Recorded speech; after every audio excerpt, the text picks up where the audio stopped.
ഇന്നലെ രാത്രിയിലത്തെ മഴയത്ത് എൻ്റെ എല്ലാ പോട്ടുകളും എല്ലാം നനഞ്ഞ് കുളിച്ച് നിൽക്കുകയാണ്. അന്നേരം ചായയൊക്കെ കുടിച്ച് എൻജോയ് ചെയ്തുകൊണ്ടിരുന്ന സമയത്താണ് എൻ്റെ റെഡ് അലമാണ്ട കണ്ടോ കുമ്പിട്ട് താഴോട്ടിരിക്കുക. ഇനി താഴോട്ട് അധികം നേരം കൂടെ നിന്ന് കഴിഞ്ഞാൽ അപ്പോൾ ഞാൻ അതിനകത്തിലെ വെള്ളം എല്ലാം കൂടെ ഒന്ന് കുലുക്കി കളയുവാണ്. അന്നേരമാണ് എൻ്റെ ഗാർലിക് വൈനിൽ ട്രെലിസ് എന്നുള്ള എല്ലാം കൂടെ വള്ളിയെല്ലാം കൂടെ താഴെ വലിഞ്ഞ് കിടക്കുന്നത് കണ്ടത്.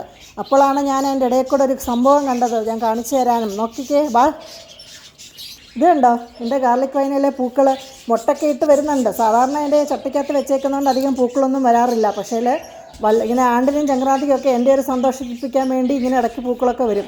ഇത് കണ്ടോ നമ്മുടെ ഗുണ്ടമുല്ല, കുറേ നാളായി വെച്ചിട്ട് ഇപ്പോഴാണ് അതിലൊരു പൂവൊക്കെ ഉണ്ടാകുന്നത്. ഈ ചട്ടി ഉണങ്ങി ഫുള്ള് സംഭരണ സമയത്ത് അധികം വെള്ളമൊന്നും ഒഴിക്കാതിരിക്കാൻ വേണ്ടിയാണ് ഞാൻ ടർട്ടിൽ വൈൻ അതിനകത്ത് ഇട്ട് വെക്കുന്നത്. ഇപ്പോൾ അത് മഴയൊക്കെ ആയതുകൊണ്ട് എടുത്ത് മാറ്റി കളയുവാണ്. ഇനിയും അപ്പോൾ കേജിൻ്റെ പണികളിലോട്ട് പോവാണ്. അപ്പോൾ ബൈ പോരുന്നോ നിങ്ങൾ? എൻ്റെ കുഞ്ഞിനെ കാണാം. ഇവിടെ വാതുക്കെ വന്നിപ്പോണ്ടായിരിക്കും എന്നും.